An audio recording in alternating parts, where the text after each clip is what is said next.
Okay, the last thing is just people and retention. This won't take long. So the selling managers and the board have to understand a few things. First, the management needs to understand obsessively the post-closing organizational structure the day after closing.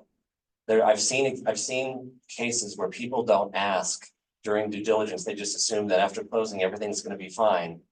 And then they wake up and they get their new job description the day after closing, and it's not what they wanted. And they're like, what? WTF? Like, that's not what I wanted. That's not what I expected. Well, you didn't ask.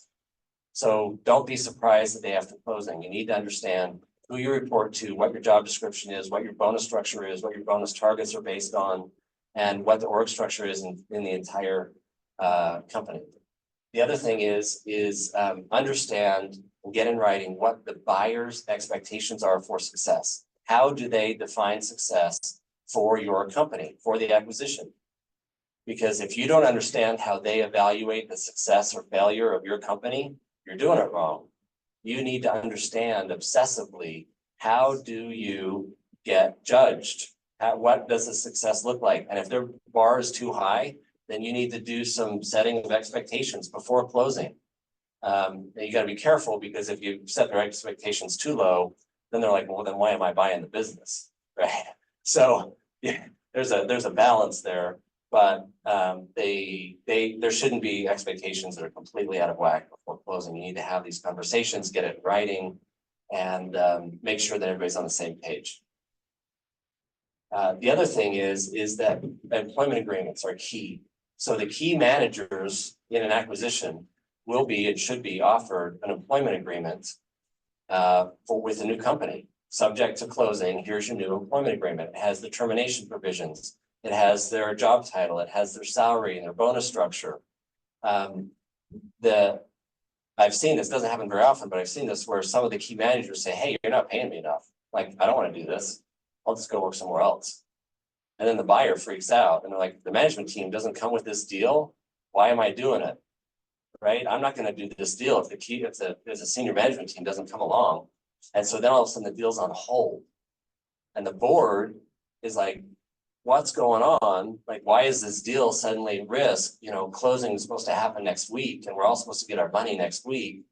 And they find out that 2 of the 3 top managers are giving the buyer the finger or whatever in their employment agreement. So you need to understand, as a CEO and as a board member, portfolio manager, that key employees can hold up the deal, and you need to manage that process with them. Make sure that they're not asking for something unreasonable and holding up the deal over unreasonable points, but make sure that the buyer is being reasonable and saying, look, you have to give them some comfort that if you fire them, you're going to give them a year severance.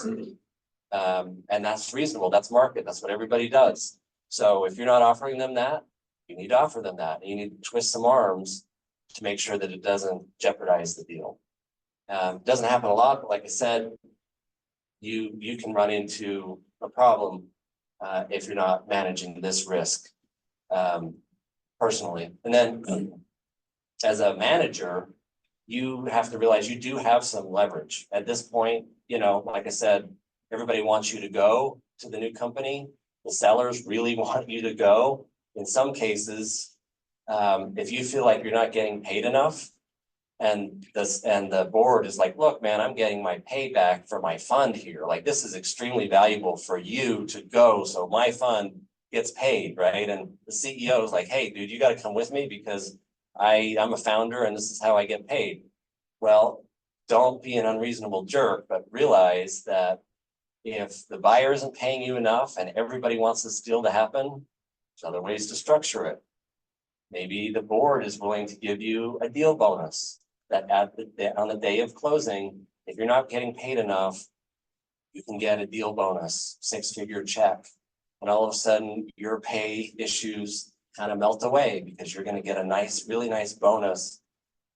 And maybe no one else gets that bonus, but you get a bonus at closing because they're so intent on the deal happening that they're like, fine, just pay them $100,000. Let's get this deal closed. And again, if you're a jerk about this, if you're a manager and you're a jerk, careful because you might get fired. Like if you become the jerk, they'll fire you. So don't be the jerk, but if you have a reasonable concern and the buyer's not willing to solve the problem, maybe the board will. And I've seen that happen. They're like, we have to have this deal closed, so we're willing to spread a little love. One of the last points, in terms of selling, everyone says, when is the time to sell? You know, is it too early, too late? Everybody has stories about when someone sold too late and the price went down by half because the market, you know, or they couldn't go public or whatever, or they sold too early and, you know, they were on a rocket ship, sales and revenues were on a rocket ship. And the corporate just got, you know, this huge windfall because for the next 5 years, those sales and earnings went like crazy. And the founders could have gotten a little bit more money. Everybody knows both sides of that story. There's no right answer. The question is how does it align with the interests of management and the board? And you have to understand that the board could have vastly different expectations of when to sell. And management within the management team, you know, there may be one founder that wants to sell and move to Bermuda, you know, Jamaica, whatever, tomorrow, like they're desperate to get out. And the other guys are like, heck, man, we want to ride this train forever. Or something in between. So there are very strong differences of opinion. So you're just trying to, as a portfolio manager, as a board member, CEO, you're trying to align the incentives of most of the board, of most of the management team. That's really tricky. This is where you make your money.